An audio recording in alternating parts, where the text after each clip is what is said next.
Muito boa tarde. Eu sou coordenadora de uma unidade de investigação, VICART, Vidro e Cerâmica para as Artes, que resulta de uma colaboração da Faculdade de Ciências e Tecnologia da Universidade Nova de Lisboa e da Faculdade de Belas Artes da Universidade de Lisboa. Querendo isto dizer que desde o seu início, da sua geração, tem como objetivo esta interação entre artistas e cientistas, portanto, arte, ciência e tecnologia, em torno destes dois materiais, a cerâmica e o vidro. Eu vou-me hoje debruçar um pouco mais sobre o vidro, que é a minha arte. Mas falando desta relação entre arte e tecnologia, e de acordo também com o que me disse o primeiro orador desta sessão, na verdade esta é uma relação que existiu desde sempre. As artes plásticas nascem, no fundo, de uma necessidade da representação de uma realidade de forma visual e desde sempre que o homem encontrou formas e desenvolveu tecnologias de forma a poder se expressar, desde as grutas de Altamira, eu também trabalho no Departamento de Conservação e Restauro da Universidade Nova de Lisboa e temos feito muitos estudos a propósito da tecnologia associada à produção por exemplo, de iluminura medieval. E se saltarmos um pouco para o século XIX, também na mesma altura em que depois é desenvolvido o piano, toda a tecnologia associada ao desenvolvimento da pintura, como a pintura a óleo, é feita entre artistas e os produtores destas tintas em contacto direto. Existem muitos testemunhos escritos de cartas em que os artistas se queixam e reclamam de algumas características destas tintas que são prontamente corrigidas, e existem mesmo várias destas fábricas que são feitas por artistas e cientistas. Voltando ao vidro, o vidro é uma tecnologia com milhares de anos, tem algumas características em termos dessa tecnologia muito interessantes, como, por exemplo, não evoluiu. A produção do vidro manual, não de vidro industrial, é feita quase da mesma forma atualmente, usando as mesmas ferramentas e as mesmas tecnologias como era no tempo dos romanos. É também um dos primeiros materiais a ser reciclado. O vidro é reciclado desde sempre. Não existe, basicamente, vidro que não seja vidro reciclado desde a antiguidade. E então, onde é que os artistas, hoje em dia, e desde sempre, podem utilizar este material de que formas? Durante muito tempo o vidro está apenas associado a artes decorativas e não a um material a ser usado como material escultórico, por exemplo.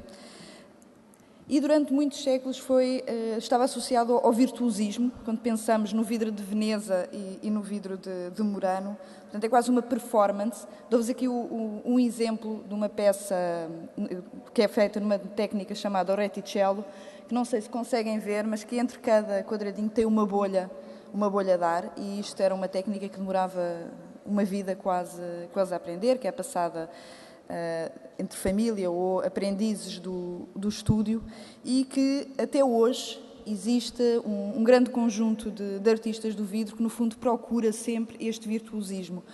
O que depois acontece com novas tecnologias é o desenvolvimento de novos materiais. Portanto, aquelas taças são feitas a partir de canas de vidro. Tradicionalmente, onde vocês agora veem nesta imagem, este vidro luminescente era um vidro branco.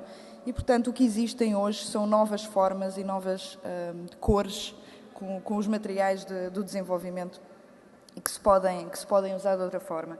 O vidro como material escultórico surge essencialmente no século XX.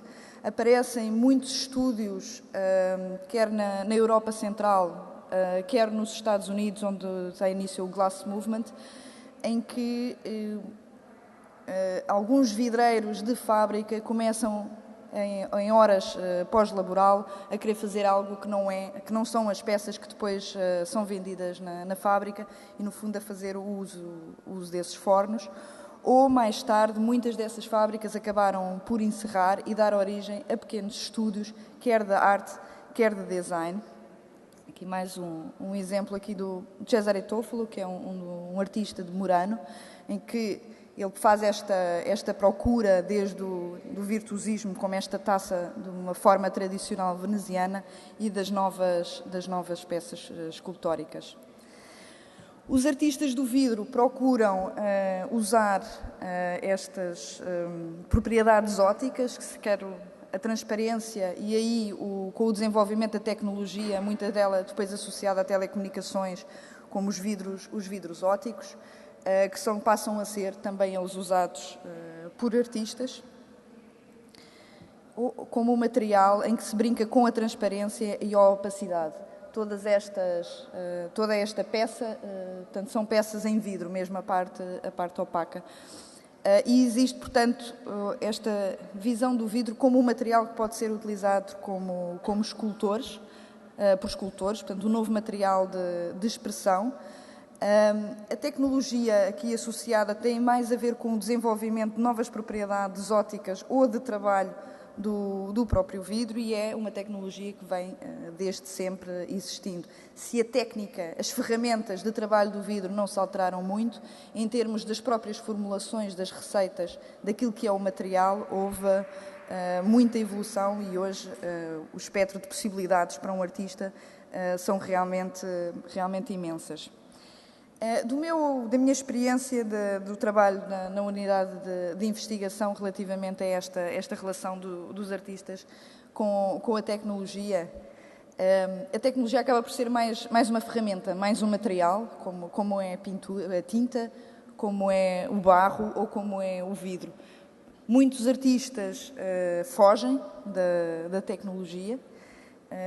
E é interessante ver como, por exemplo, houve um grande investimento em termos de ensino universitário numa série de países, Brasil e Europa, relativamente à introdução dessas novas tecnologias no ensino das artes plásticas. Esse investimento não foi tão grande em Portugal, o que, na verdade, atualmente é uma grande vantagem. Nós temos um grande número de alunos vindos do estrangeiro, que vêm para Portugal exatamente porque continuam a existir os ateliês ditos mais tradicionais, que lhes permite voltar esse trabalho de regresso à mão e à materialidade. Muito obrigada.